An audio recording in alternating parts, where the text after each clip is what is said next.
The UK government has lost in court today and failed to stop a legal challenge against the ban on direct action group Palestine Action. The government tried to appeal the High Court's decision to grant Palestine Action co-founder Huda Amori a judicial review, challenging the prescription of Palestine Action. The Court of Appeal dismissed the government's appeal today in a massive victory for Amori. And not only that, the court granted her two further grounds upon which to challenge the legality of the ban. So good news for Palestine Action and Huda Amori. Those are that former Home Secretary Yvette Cooper failed to consider relevant information or considered irrelevant information, and that she failed to follow her own published policy when moving to prescribe Palestine Action. Cooper's controversial ban came into force on the 5th of July this year. It is indeed the first time in British history that a non-violent direct action group has been prescribed under terror legislation, alongside the likes, of course, of ISIS and Al-Qaeda. This is somebody on an e-scooter. That came after Palestine Action activists allegedly broke into an RAF base and sprayed aircraft with some red paint, allegedly several £1 million worth of damage. Although it is important to say that those planes, I believe they're called Voyager planes, are actually leased from a private company. I found that a more interesting story personally. What? Even the RAF and the planes it uses is dependent on PFI and outsourcing and privatisation. To remind our audience, the prescription means that anyone who is a member of or shows support for Palestine Action can be punished by up to 14 years in prison. And since the ban came into force, more than 2,000 people have been arrested under counter-terror legislation after holding up signs that read with the quote, "I oppose genocide, I support Palestine Action." I find it quite remarkable, really.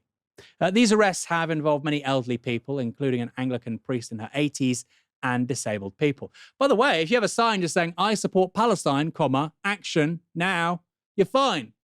Move the comma, you're going to jail, buddy. Come on. 4 times as many people have been charged in the UK under Section 13 counter-terrorism powers since Palestine Action was prescribed than during the entire war on terror since 2001. So this stuff was put on the statute book in 2000 to apparently deal with Al-Qaeda. But the reality is it's about arresting elderly women and RAF veterans. Here's the moment police officers arrested a disabled RAF veteran in London's Parliament Square on the 6th of September as he took part in a protest against the ban on Palestine Action. This is disgusting! Disgusting! You're arresting a hero! What are you doing? You're arresting a hero! Shame on you! Imagine if that was Russia. Some guy fought for the USSR in Afghanistan. Now he's holding up a sign. He's being arrested by the police. I mean, that would be the textbook case of why Russia is an authoritarian state. By the way, I don't think Britain is as bad as Russia when it comes to civil liberties, obviously. Although 30 people are arrested every single day for posts on social media, that's definitely not happening there. But anyway, makes you think. Enforcing the ban has also put pressure on the police, with Met officers telling Novara Media's very own Harriet Williamson, on the condition of anonymity, of course, that they feel ashamed and sick to be arresting disabled people for peaceful protest instead of catching people that are guilty of things like vandalism or sexual assault or robbery, and minor things, of course. The judicial review will be heard in the High Court from the 25th to the 27th of November. And human rights organisations Amnesty International and Liberty have been granted permission to give evidence. The government tried to stop the judicial review from going ahead by arguing that there's another process for appealing prescription orders, a slower and very complex one, that focuses on de-prescription rather than challenging the original decision to prescribe in the first place. But Lady Chief Justice, the Baroness Sue Carr, said today that Amori could lawfully challenge the decision to prescribe Palestine Action via judicial review, rather than using that longer appeals process, which frankly sounds incredibly boring and is meant to put you off and never actually change anything. Earlier this week, Europe's most senior human rights official called on the new Home Secretary, Shabana Mahmood, to review UK protest laws after the mass arrests over the ban on Palestine Action. In a letter to Mahmood, the Council of Europe Commissioner for Human Rights, Michael O'Flaherty, said the current legal framework allows UK authorities to impose excessive limits on freedom of assembly and expression and risks over policing. Earlier today, my colleague Harriet Williamson spoke to Huda Amori, fresh off the back of her Court of Appeal victory. Today's ruling was a huge victory. It meant that basically the government failed to stop us from having a judicial review of the Palestine Action ban in November. It means the legal challenge will go ahead next month. But not only that, but we also gained two more grounds to challenge the legality of this ban when we have the judicial review in November. So they failed to stop us, and we've increased our chances of winning and overturning this prescription. So not a good day for the government, really. What do you make of them at trying to stop you having this judicial review to challenge the prescription of Palestine Action in the first place? I think it was completely reckless. I mean, I think the decision to actually prescribe us was completely wrong, a huge political mistake, completely draconian. But then when we are pursuing a legal challenge to correct their wrongs, they're actually trying to stop us from having that. They're trying to protect themselves from legal scrutiny, from scrutiny of the real motivations behind prescribing Palestine Action. And it's completely reckless. You know, there are over 2,000 people who've been arrested under the Terrorism Act, many of which, if not all, would be prosecuted for doing so. And if we win this judicial review, what it means is that the ban was illegal, unlawful from its inception, which means all of these subsequent arrests were also unlawful. But by trying to stop us from having a judicial review, the Home Secretary was asking for absolute chaos in the courts, because people could, in their defense, say that the Palestine Action ban was unlawful, and each court could come to a different decision. So that's what the High Court said, this would be chaos. But that is exactly what the Home Secretary invited and wanted. And it seems that they are so keen to double down on this huge mistake rather than just immediately correct it. And I think the only sensible thing to do at this point is just to lift the prescription and save themselves from further embarrassment. So you're going to get a judicial review of the prescription of Palestine Action. The government appealed that, and then you filed a cross appeal. Can you tell us a little bit more about the extra grounds you have now won today for your judicial review in November? Yeah, so basically, after we got the decision at the High Court that we could go ahead with this legal challenge, we had two grounds which we could argue at that point that the ban was unlawful. First was that it's disproportionate to freedom of speech and the right to assembly. And second, that the Home Secretary failed to consult Palestine Action or any human rights organisation, but she did consult the weapons industry and pro-Israel lobby groups. And because the government decided to appeal that decision to allow us to have a legal challenge in November, it actually led to us doing a cross appeal to try and gain more grounds to challenge the legality of the ban. And the result, as we know, is that the government lost their appeal and we gained two more grounds, which means that we have four grounds now. So essentially, we have doubled our chances of winning in November. So, fingers crossed that goes well. And the extra grounds are that the Home Secretary didn't follow her own policy and that she considered irrelevant information and failed to consider relevant information. Now, do you expect there to be any more hurdles to overcome before the judicial review in late November? So I don't think so. There's always a possibility that they might try and appeal this decision, but I think it's quite clear that they've had a significant loss, and actually by going ahead of this appeal, they have given us more of a chance to win. So I think it wouldn't be legally smart to try and do that, but also the judgment is quite sound and I would say quite tight legally.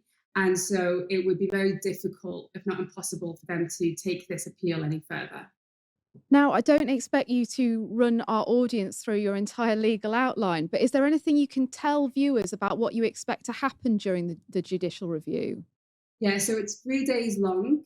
And our lawyers will be arguing about all of these key points. I think there'll be a lot of evidence brought in about how this has affected not just Palestine Action, but the wider movement and the wider members of the public.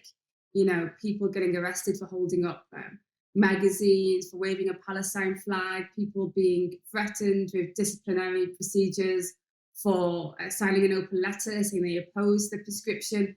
There has just been so many examples of how this ban has cracked down on so many people's rights and civil liberties. But it's not even just those people who've been arrested and directly affected. There are probably hundreds of thousands of people who feel like they can't say what they truly believe because of the chilling effect of this prescription out of fear of being prosecuted under the Terrorism Act. I mean, it is quite something where we've seen in the past 3 months since the ban has come into force. I believe it's over 3,000 times the rate since last year of the amount of counterterrorism arrests there have been. And there have been complaints from across the political spectrum, even complaints from within the police saying this is diverting resources.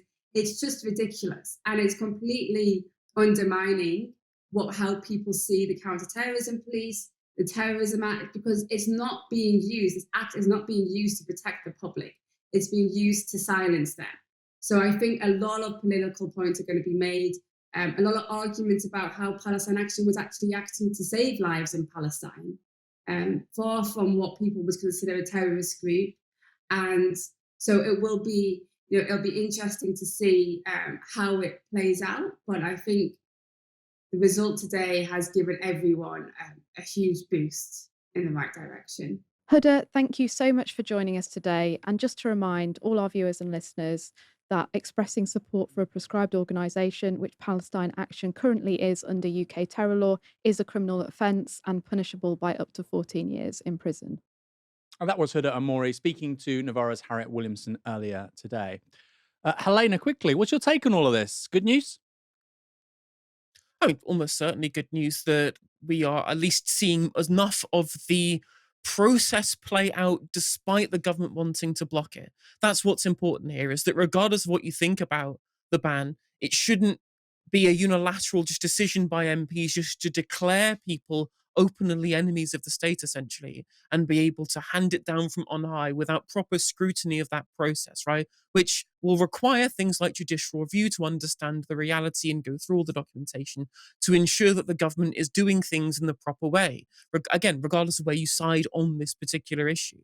Now, one thing I think is important, I think what this underlines is that when you look, for example, at what had come out from this representative from the Council of Europe, there's been a couple of really important interventions against what this government is intending to do on multiple different axes. Shows you that we don't really need to wait for a reform government for this country to essentially abandon its commitment to kind of universality and implying things like human rights law, right? These are things where the current government is going up against international normality in these terms. Again, we've already seen that kind of breaking down with broadly support for Israel international law there anyway. But the fact that so many people on an international stage, that the United Nations also came out about the Palestine Action ban being wrong. And it just shows you how willing this current government is to essentially trample on, as was pointed out, the civil liberties of people in this country if it thinks it's politically efficacious, right? And if this Labour government can get away with it, the Labour government that kind of put us into the European Convention on Human Rights by enshrining it in UK law via the Human Rights Act, right? That's the Labour Party that did that. If it's a Labour government that's the ones that's kind of shredding our engagement with this, I mean, they're openly talking about wanting to find ways around the European Convention on Human Rights when it comes to asylum seekers. The fact that they are going so far, again, all I can see is both just protect Israel, as always, or indeed to protect themselves from being humiliated should the ban get overturned, shows you just where this government is and how desperate they are, rather than whether or not they actually adhere to a set of principles or to a sense of morals or ethics, rather than whatever they think is the most politically efficacious for them at the time. And a government that polls badly, that is doing badly with in terms of public support, and feels like that it can't get a grip of public opinion, those kind of governments are the ones that take desperate measures that are negative for the populace. So I think it's probably something to put a pin in now and see how much further they're going to go in wanting to go against the wishes of the public and plenty of other things, and indeed going against long-held traditions and long-held precedent up to this point. I've got nothing to add. Helena, as thorough as ever.